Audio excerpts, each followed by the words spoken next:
Welcome back to Goal Getters, a video series that looks at what it means to be a goal getter.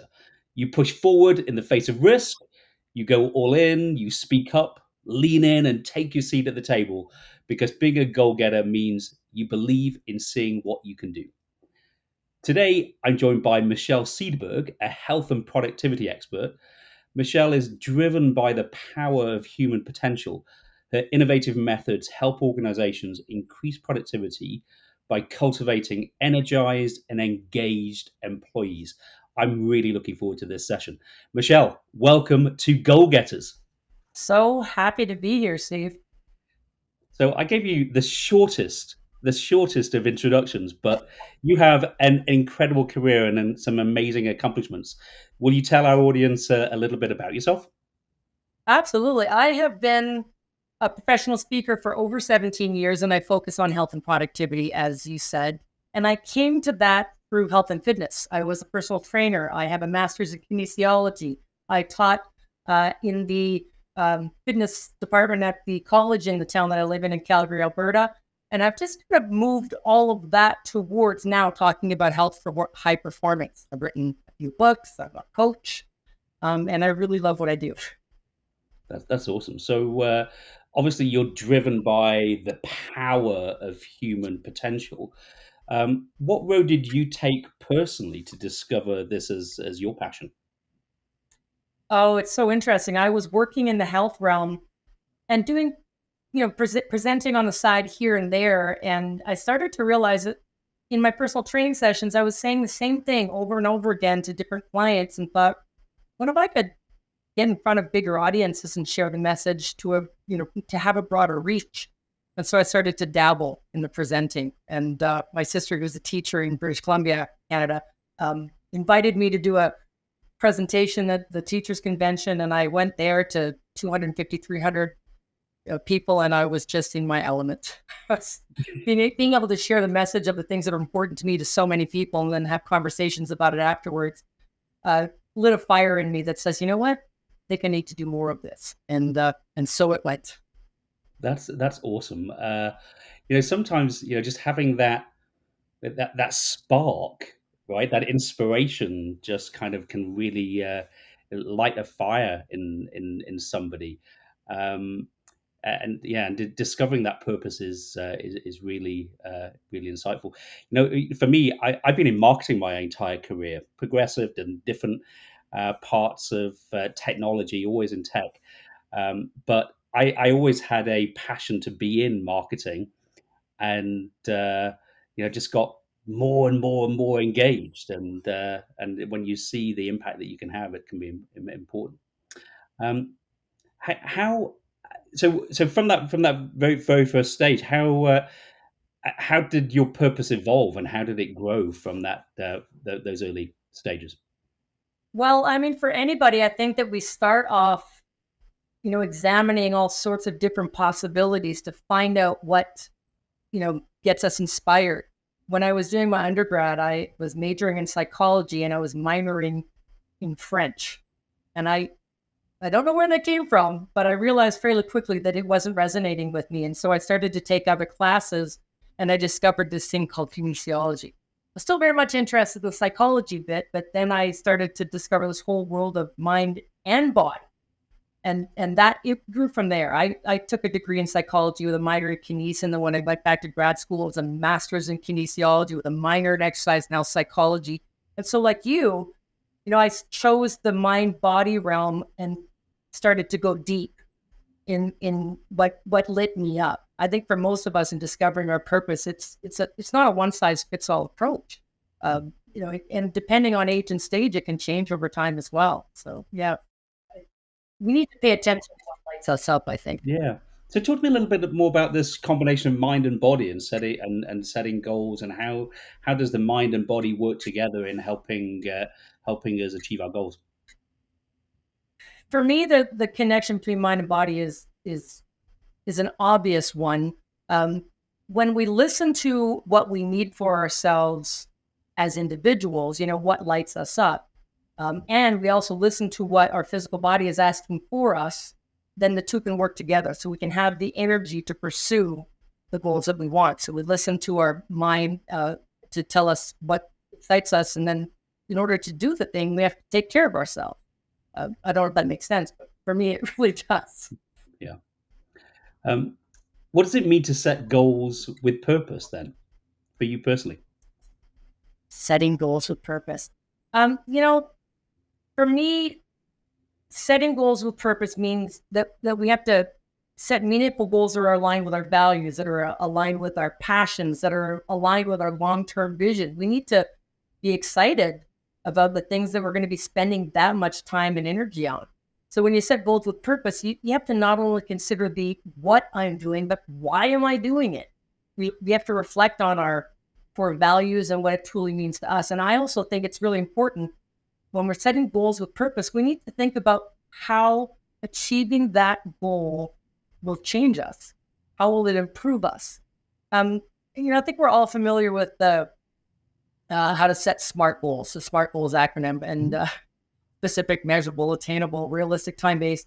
And I hate to say this, but I think SMART goals are kind of dumb because when you set SMART goals in that framework, they don't always help you set goals with purpose. Mm. Can I share a leveled up version of SMART goals with you? Yeah, I'd love a smart goal that's not dumb. And I hope people will agree with me because a lot of organizations will talk about you have to set SMART goals. Well, we have to set smart goals. I absolutely believe in that. But I like to turn it upside down and begin with the art and smart. So specific, measurable, attainable, realistic, time based. Time based is important. If we start at the very end, we have to have some sense of when we're going to reach that goal. 2 years to achieve my master's degree, or a year till you can apply for the program, or a year to improve my health or reduce the balance on my credit card. The time is good. But I think that we need to get more excited about the why. And that's where setting thrilling goals come in. To set a goal that thrills you, to think, oh my gosh, when I achieve that, it's going to be a good day. Yeah. For me, it was, one of them was running a marathon, and one of them was writing my first book. It didn't get me any closer to my goals, however, because I think that the R needs to be the next one that we pay attention to. R is usually realistic. And for goal getters, I think that realistic is a little safe. We want to push outside the boundaries just a little bit and have goals that are just a little scary. And so the R to me should be resonant. You have this goal that when you think about it, you go, that's the thing. So I thought about writing a book. I still didn't have a topic. The thrilling part was writing the book. The resonant part was when I landed on the idea of energy, because it's an umbrella over everything that I speak about. And so then I thought, all right, this goal now is making sense to me. Yeah. I still wasn't writing the book. So the A, and this is what I want your listeners to really pay attention to. The A is normally achievable, which is redundant. If we're going to set the goal, aren't we setting it because we want to achieve it? So I want everybody to push that one aside and replace it with the A that is the difference maker, and that is accountability. It's the one that nobody wants, but everybody needs. So accountability means you've got a mentor or a coach or a buddy that's helping you stay on track.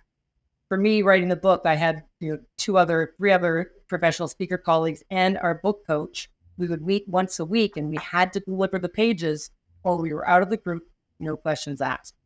The accountability means we have to do the work even when we don't want to, but that will help us get closer to the goal. And then specific and measurable are there. How many pages, what date? And so it's got a little more energy to it, as long as we really hold true to that accountability piece, because most people, they set the goal and then they look at it and say, well, that's going to be hard.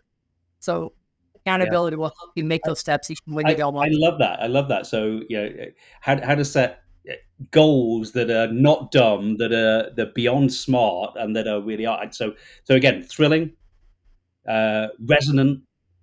I goal, accountability, and then specific measurable can say it's saying, I love it. Superb. That's awesome. we've talked in a lot of the series. We've talked with leaders and thought leaders who talk about setting audacious goals, and so that really resonates as well. But I like the framework there that you've set out. But one of the frequent topics that we talk about as well is around how do you prioritize then? I'm an ideas guy, right? I wake up every single morning with thrilling ideas or big stretch goals that we could go get. How do you really kind of decide which ones you're going to focus on? It's a great question. I mean, I think most of us set goals with the best of intentions of really driving towards them. I just came back from a big speakers conference and got all this inspiration from watching all these high level speakers and now this list of all these things that I need to do. And, the day that I'm writing them down, I'm going, I'm going to do this. And now I really have to find the time. We do have the best intentions anytime we set those goals. But here's the thing, life will get in the way and we need to be aware of that. And so for me, when I set goals, it really is about giving me that touchstone about what I need to say yes and no to. Because when we set those goals that are exciting for us, first of all, we get excited about wanting to do them. But then when somebody asks us for a time, we can ask ourselves one simple question. If I do this, will it help me move my personal professional goals forward? And if the answer is no, then you might need to rethink whether you say yes to that ask. I will always say that if it's something that you're really excited to do or it's something that's going to help you grow, if it's a heck yes, then say yes, even if it's not going to drive your goals forward. But if you find yourself saying yes out of obligation or yes because you don't want to let somebody down or, yes because you're a helpful person, that's not going to help you. I often say if helping someone else is hurting you, it's not helping.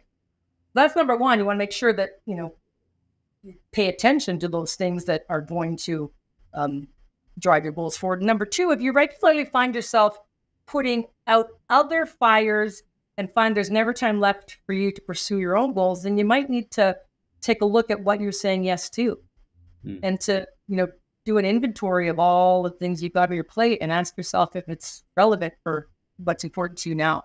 Yeah. Are you doing the right work on the right things to help drive your goals forward? Sometimes we have certain things on our to-dos that have just been there. We just do them out of habit and haven't really paid attention to the fact that they're redundant or they're no longer serving our higher purpose.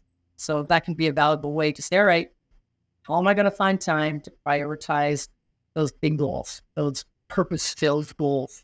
Yeah. You mentioned it almost in passing, but I think it's a really good tip. I mean, sometimes you do have to just take the time to inventory and audit and understand, the activities, the work that you're doing on any given day and make sure that it is aligned to your goal. Otherwise it's for naught. So I think it's a super helpful tip. There's a quote by billionaire investor Warren Buffett who says the difference between successful people and very successful people is that very successful people say no to almost everything. And it's not that they're saying no out of spite. It's because they're learning how to prioritize on the things that are going to help drive their business forward. And I think that, if you're any sort of, you want to be able to be helpful and all that, but sometimes you have to be a little bit selfish in the pursuit of next. Yeah. 100%. So then in that vein, how do you commit to something when you're unsure of what the end result might look like? So you set this thrilling goal, right? I want to be a billionaire. I want to run a marathon. But how do you commit to something when you don't know exactly what the path might look like or what the journey or what the resources is gonna take you there? So any advice that you can give? I have to say that, do we ever really know how something's going to turn out? Do we ever really know how something is, what's going to look like at the end? I spent 2 years driving towards my master's in kinesiology. And at the start of it, I didn't know how it was going to turn out. I just knew that it was something that I really wanted. And so I worked at it. I just dug in and did the work. And yes, there were times during that 2-year journey where I needed to adjust my goal a bit, changing specialties midway, adjusting my course load, things like that. But the big goal of achieving the master's, that never changed. And I think that's the important thing. When we when we set those purpose-filled goals, when we spend enough time up front really getting clear about that which lights us up, then we're going to have less doubt along the way. But I also believe that it's okay to course correct along the way. It's okay to stop and say, okay, some things have changed. We're going to continue on, but I think we're going to shift a little bit this way, rather than talking about sticking to the goal simply as it was laid out to have a little bit of flexibility. You're still Yeah. driving towards the goal. It's still going to give you success. Yeah, I mean, in business and personal life, 100%. I mean, the life. Although I talked about my career being pretty linear, there have been lots of ducking and diving along the way. And in business, I set a goal at the beginning of the year, but we're constantly changing, and you have to remain agile and flexible in the light of the environment that you're operating in, for sure. Well, and I think that if we get to the midpoint or the end of the year and we have made progress, then you can call that success. And we don't often pay attention to the small steps that get us there. I think many of us are, we have this, mindset of go big or go home. If you're success seeking, like so many of you, I'm sure are, then it is this. If I'm going to do it, I'm going to do it right. But doing it right can happen in small, consistent steps. And, we'll get to the end of the year and say, well, not much has changed. But if you really think about what you've accomplished, you'll see that it probably happened in small daily efforts. And that's a win. Yeah, and celebrating those successes and acknowledging those successes along the way is critically important. Um, so, what does it mean for you personally and professionally to go all in on your goal? Uh, I have an Aries, so anybody knows that. It's ready, fire, aim. It's like, jump in, here we go. And I'll stop and I'll go, probably should have thought about that a little bit. But as a health and productivity expert, my definition of going all in probably a little bit different than others, because I think that if we're going all in, we also have to do that without having high stress or low life balance. I don't think that fatigue and stress need to be a part of success. But I think going all in means then you set the goal and then you become fiercely protective of that goal and you give it light and air. Because we're very quick to schedule meetings.